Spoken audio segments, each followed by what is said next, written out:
Alright, Monty Hall.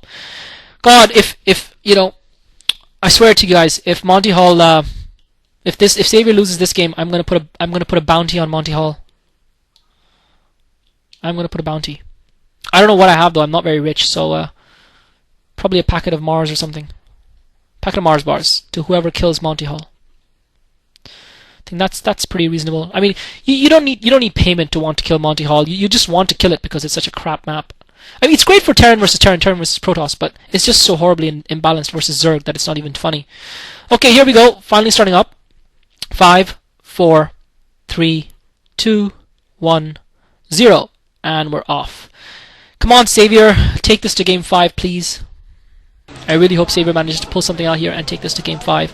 Savior is at the top left of the map in purple at 11 o'clock, and FirebatHero is at the bottom right in red. Red is dead. In red at 5 o'clock position. So let's hope red is dead for FirebatHero in this game, because I think even if you're a FirebatHero fan, you want to see game 5. You feel this epic a match so epic as this, as epic as game 1 was, deserves a game 5. Game 2 and 3 were relatively kind of easy and short for both players dominating one game each. So it'll be interesting to see what Savior comes out with on this occasion. I don't think a cheese rush will work. I don't think a rush of any sort will work, because it's so easy for a Terran player to just build supply depots around their mineral line and anticipate that and scout it and just see if Savior tries to do anything cute. And I think Savior is going to be forced to play standard. I don't think he's going to try and risk that early spawning point. It certainly doesn't look like he's going for that. It looks like he is going for a very standard game here. He has gone for his 9 drones, so I don't think he's going to try and risk anything. FirebatHero though, it might be trying to risk something. FirebatHero might be trying something funky here, and this will be very interesting. If FirebatHero cheeses and loses the game because of that, that would be very interesting, because FirebatHero is setting that SCV. It looks like he might be trying to do maybe a proxy factory or something like that, or maybe just that barracks to float over in terms of early scouting. To get information on the Zerg player, because we've seen that done by Terrans on a couple of occasions. So it'd be interesting to see what FirebatHero is intending to do with that SCV. I wouldn't be surprised if he was trying to go for a proxy factory, but he has sent that SCV out very early, so it does look like he's going to be building that barracks there. And FirebatHero is building that barracks there, so FirebatHero going for a fairly standard build, and that barracks is going to allow him to scout quite early, and that's a clever strategy for FirebatHero. And luckily for him, he's building the barracks in the same lane that it looks like Savior is going to be building his natural expo on, because it does look like Savior is going for that fast expo, for his expo at the 10 o'clock position. So Savior has built that hatchery there, he has taken that expo. FirebatHero has gone for 1 racks. It'll be interesting to see if he goes for 1 rack CC like he has gone twice in a row thus far.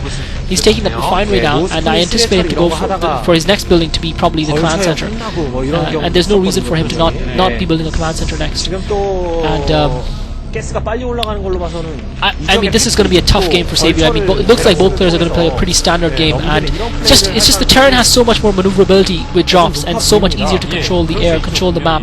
It's just so easy for Terran on this map, I feel. And we've seen Zergs try lots of different strategies. Savior now is setting up that spawning point. It looks like Savior is going to take that expansion to the... And FirebatHero is going for a proxy factory. FirebatHero for the proxy factory. He's going to float that factory over it, I feel.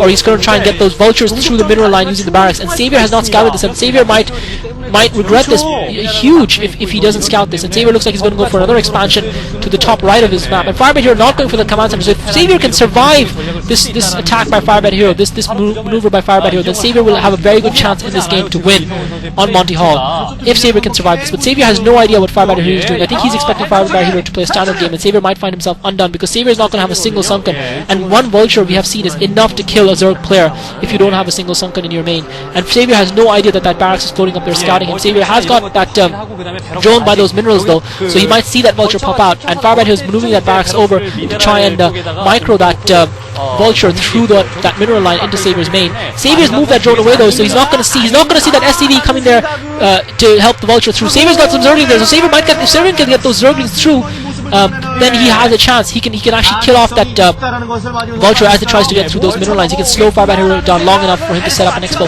And FirebatHero trying to get that SCV through. FirebatHero has gotten that SCV through, and he is going to be able to scout Savior. So Savior has got to know that a vulture rush is coming. Savior's got to know. FirebatHero scouting Savior, and Savior's got to know that the vulture is coming. Savior has nothing to defend against this. FirebatHero's micro... Okay, so this is bought Savior a couple of seconds of time. This is going to be absolutely key. Savior knows that vulture is there, and FirebatHero's micro, and this time that vulture is going to, it looks like it might get through. It didn't get through again, So Savior doing brilliantly in slowing FirebatHero down. He's buying himself the time he needs to get a sunken up, and Savior now bringing drones and Zerglings through to try and slow FirebatHero down. And I'm not sure what Saviour's going to do with all of these. He's just going to end up losing those units to FirebatHero. Saviour's going to try and kill those vultures as they get through past that barracks. And thus far, FirebatHero has managed to kill off a couple of Zerglings, but Savior does have 3 hatcheries, so Savior can afford to produce more Zerglings. And he's going to try, and that first vulture is going to come through, and Savior brilliantly taking out that, just stopping that vulture from getting through. Brilliant play by Savior. That vulture is going to get through though, and FirebatHero is going to be able to macro it. Savior kills off that vulture as it pops through, but unfortunately for Savior, he lost quite a few Zerglings in the process. FirebatHero is now going to try and get a second vulture through. FirebatHero has also got his starport up, so he's going to do significant damage to Savior's economies. FirebatHero is going to get another vulture through. FirebatHero trying to get 2 vultures through on that occasion. I think Savior's probably got a sunken up in his main, which is why he retreated his forces. He had enough time to put a sunken up. He's got a Hydralisk Den up, and he's got a sunken up. So brilliant play by Savior. That Hydralisk Den is going to be able to counter.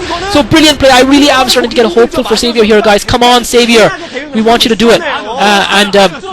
I'm really starting to get hopeful for Savior here, guys, because FirebatHero did invest heavily, and those mineral lines are blocked, so FirebatHero is not going to be able to get through. FirebatHero did invest heavily in this rush, and Savior defended it successfully. Brilliant play by Savior. FirebatHero probably looks like he's building a command center, building his expansion at the bottom of the map, but Savior hasn't taken any hits to his economy. FirebatHero has got that Wraith up, but he hasn't gone for cloaked Wraiths, so it's not like he's going to be able to do too much damage to Savior anyway, in that respect, because Savior does have Hydralisk up, and FirebatHero just trying to harass Savior's gas production with that vulture, and Savior just needs to take that out with his Hydralisk. But Savior's got his Hydralisk up, so that Wraith is not going to be very effective. And FirebatHero now building, I think FirebatHero going for double command centers to try and make up the economy loss he's had, and he's continued to try and get those and Savior with the lone Hydralisk in each expansion is going to be able to defend. Savior is going to be quite comfortable in terms of expanding here. But the thing is, FirebatHero can mine that base to the bottom left. He does have his units up fairly early. I suppose he might be able to get a group of Medic and Marines up to that expansion that Savior has in the bottom left lane. And FirebatHero continuing to try and get vultures through to try and harass Savior and take out his economy. And FirebatHero is going to try and sneak that vulture through the mineral line using a spider mine there. I'm not sure if he's...